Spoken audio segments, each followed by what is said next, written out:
Fala, gente amiga, tudo bom? Eu sou Carlos Lose e este é o Batata Diário, o seu programa de dicas do Diário do Capitão.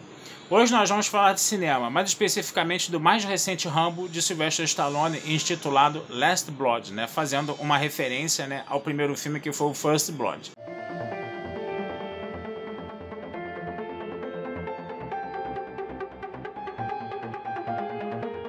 Para a gente poder fazer uma análise desse filme aqui, vai ser necessário o uso de spoilers, Então, se você ainda não assistiu o filme, dá uma paradinha nesse vídeo, vai lá assistir o filme e depois volta aqui para ver a gente, tá? No que consiste esse novo Rambo aí?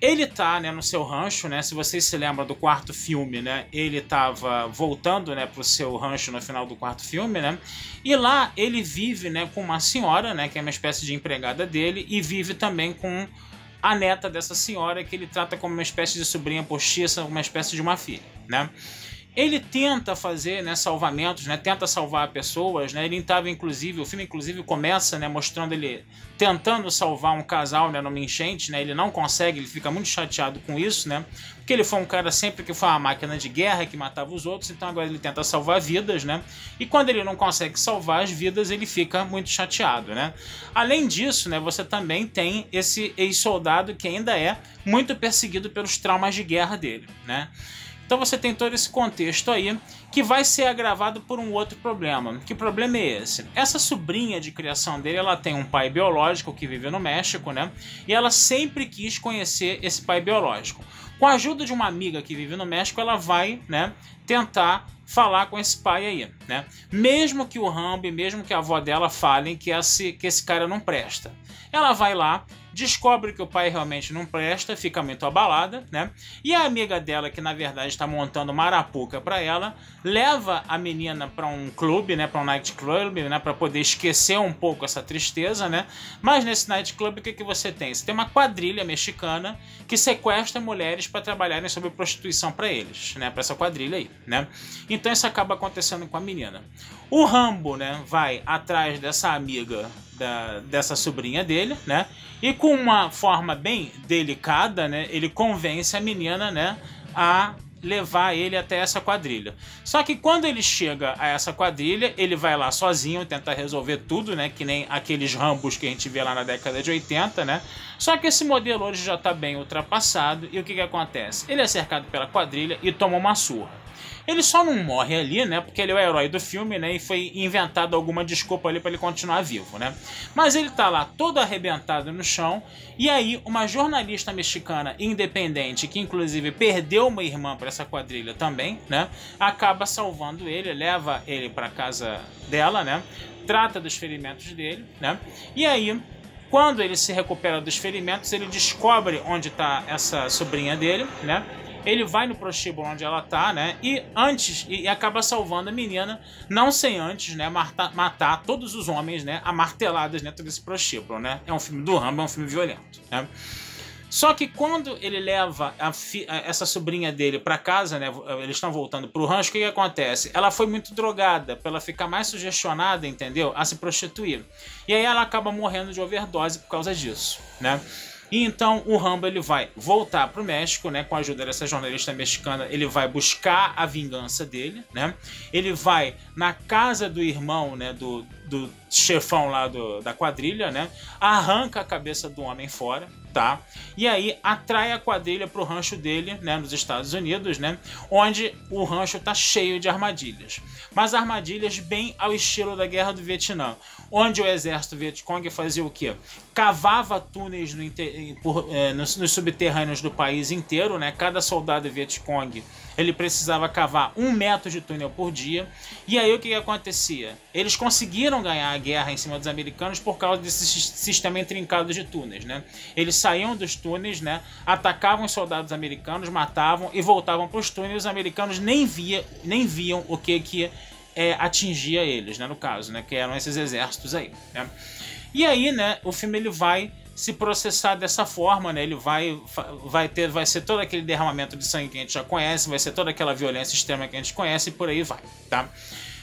Se a gente puder fazer uma espécie de comparação entre todos os 5 filmes do Rambo aqui bem rapidamente, O primeiro filme ainda é o melhor filme, né? É aquele filme que fala da questão do veterano de guerra do Vietnã que vive nos Estados Unidos e é tratado com preconceito pelos próprios americanos, né? Ainda é o melhor filme, né? O segundo e o terceiro filme são produtos culturais da Guerra Fria mesmo, né? Onde você tem o Rambo, né? Que é aquele cara que sai matando todo mundo à torta e à direito, que consegue resolver tudo sozinho, né? Aquele brucutu extremamente violento que sai passando fogo em todo mundo, né? É interessante a gente perceber que também nesse segundo e terceiro filmes, né, tem aquele helicóptero soviético gigantesco, que ele é praticamente uma espécie de personagem, né? Ele é a personificação de todo o império do mal soviético da Guerra Fria, né? O Reagan, né, falava, né, na época, né, que a União Soviética era uma espécie de império do mal, né, coisa e tal, né? Então, esse helicóptero soviético era a personificação disso, né? Até no Rambo 3 tem uma situação muito curiosa que foi a seguinte, né? O Stallone, ele fazia as cenas de ação, ele não usava dublês, né? E tem uma sequência no Rambo 3 que esses helicópteros soviéticos estão atacando, né, essa aldeia talibã, né? Isso mesmo, né, gente? A gente tem que lembrar disso, né? Os, vamos dizer assim, os afegãos, né, que aparecem no Rambo 3, né, eles são os talibãs que depois deram muita dor de cabeça para os Estados Unidos no 11 de setembro, né? Mas nesse momento, né, eles são aliados dos Estados Unidos e o Rambo tá ali, né? Vamos dizer assim, ajudando os pobres talibãs a se separarem dos terríveis soviéticos. E aí o que vai acontecer? A gente vai ver uma cena em que esse helicóptero soviético persegue o Rambo montado num cavalo. E vai ter muitas explosões, vai ter muitas cortinas de fumaça, né? E numa dessas cenas o helicóptero entra numa dessas cortinas de fumaça e o cara que está pilotando o helicóptero não percebe onde o Stallone está. E quando ele sai da cortina de fumaça, o helicóptero está praticamente em cima do Stallone. Então é uma cena muito surreal, por quê? Porque o Stallone ele precisa se abaixar para o helicóptero não atingir ele, e o helicóptero precisa fazer um movimento muito brusco, entendeu? Para poder não acertar o Stallone, né? Eu me lembro de ter visto essa cena no Fantástico na época, né? De making off, né? Que foi uma coisa muito impressionante na televisão, né? Na telinha, né? E quando você vê essa mesma cena na telona no cinema, que eu também tive a oportunidade de ver na época, né? Foi um negócio muito impressionante. O Stallone morreu por muito pouco aquele dia, tá? Só de uma curiosidade desse terceiro filme aí. O quarto filme já vai dentro daquela onda, né, de que o Stallone não é um cara que vai resolver tudo sozinho, né? Ele tem uma milícia, né? Ele tem uma espécie de grupo de mercenários que ajuda ele lá a fazer as missões dele, né, no caso, né? É um filme também extremamente violento, mais violento que os três primeiros, né? Onde você vê, né, os efeitos especiais sendo usados aí para potencializar essa violência, né? Você vê as pessoas sendo estouradas por tiros de metralhadora, esse negócio todo, né? Carne voando, né? O Stallone arrancando, né, a garganta de um sujeito com a mão, né? Quer dizer, já é uma coisa bem mais violenta. E esse quinto filme, ele também vai por essa vibe de violência extrema também. Ele é extremamente violento também. O Stallone provoca fraturas expostas, né, de clavículas, né, enterrando o dedo no corpo das pessoas.